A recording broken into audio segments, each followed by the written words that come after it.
First of all, you got to give Ohio State credit. Did a really good job today. We did some things that were good enough to win, and other things we did not. Can't have the ball inside the 5-yard line twice and come out with no points. One turnover, which is very uncharacteristic for us, and then another turnover basically on downs. The pick six was a huge play in the game, but we only scored 6 points on offense. We scored 7 points on defense against a really, really good team. Are they good on defense? Yes. But do we got to find ways to manufacture points and yards? There's no doubt about it. So we didn't get it done. Give them a ton of credit, and I open up to questions. James, on your left. On that series in the fourth quarter at the 3, did you consider giving the ball to Tyler Warren on any of those plays? Yeah, we gave the ball to the running back, I think 3 times. Threw the ball on the last one. Yeah, should we probably have given the ball to Tyler Warren after the plays he made? Yeah, I get the question. I get it. I'm sure part of the decision to go there on 4th down is that you still have 3 timeouts and you could pin them really deep if you don't get it. What happened with your defense that had been playing relatively well throughout the game that it wasn't able to stop them there? Yeah, not only that, you could get a safety and get the ball back, which puts you in position to win the game. Get a 2-point safety and the ball back, 3 timeouts. They had a championship drive right there at the end. We did not play well in an obvious running situation. Did not handle, I think, the fact that the offense didn't score in that situation well. Jared on the left. Hey, Coach Franklin, right here. Hey, I know after a win, we hear you talk about, hey, let's enjoy this one for 12 hours. After a loss like today, is the focus, hey, let's look at Washington, or is it let's rest and regroup? No, we gotta do a great job of making sure we come in tomorrow, make the corrections, but then Sunday night we got to flush it and move on to Washington. We can't allow one loss to turn into 2.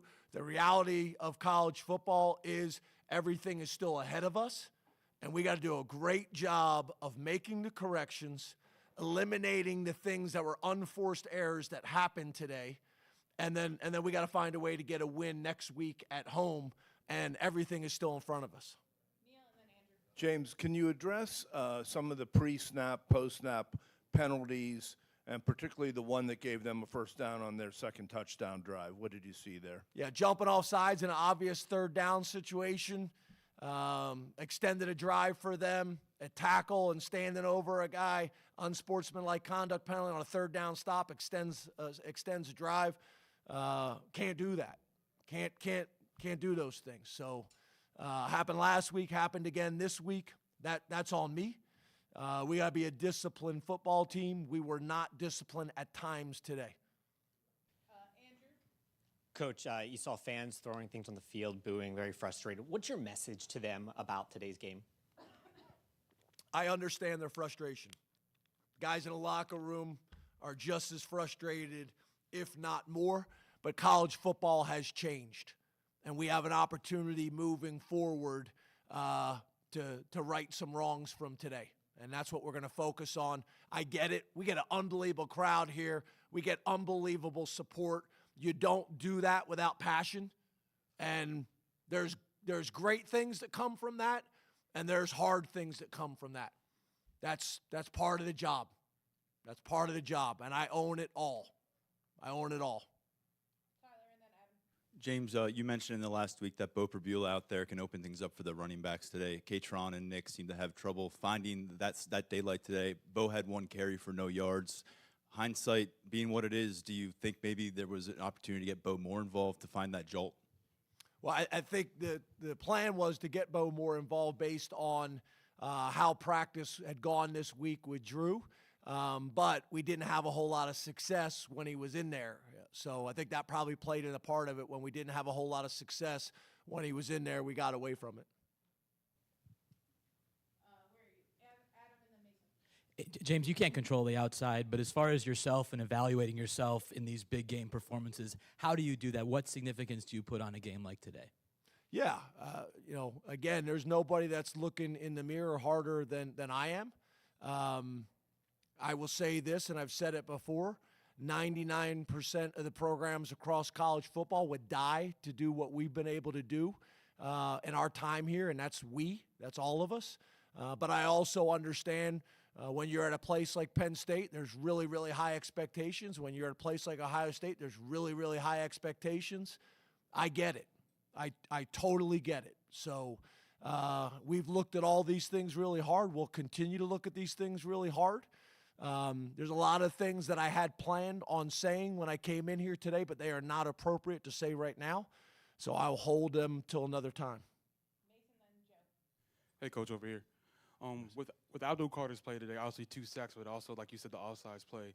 What's it like kind of watching him knowing that he could also do great things, but also kind of hurt you in some ways with penalties and other poor plays? Well, right now in this setting, I'm going to focus on the positive things he does, and he's an impactful player. We'll make the corrections, in the locker room, and we'll make the corrections in the meeting room. But he's a big-time player. He makes big-time plays consistently. There's things that we got to get cleaned up with all of them, Abdul included. James, the sequence at the end over here on the side. Sorry. At the end of the first half, getting at the 1st and goal and the free, and then that play in the corner that ended up being an interception. What went into that play call, and what did you see from that play? What did I see on the play that they overturned to an interception? Yes. Drew made a nice throw. We had a chance to come down with the ball. They called it as an incomplete at first. Then they reviewed it, called it as an INT. The guys that are watching it on TV got a better idea of how that whole thing played out. There was a ton of 50-50 calls in this game that you could call in either direction. There was a ton of them in this game. The fumble on the sideline in the near arm that goes out at the 2-yard line, obviously, and is called a touchdown. There's a ton of calls, 50-50 calls that could go either way. And in that type of game, they're critical. They're critical. Besides that, I don't have a whole lot more for you. But, obviously turning the ball over in the red zone and getting stopped on downs, 2 turnovers inside the 5, that's really the story of the game.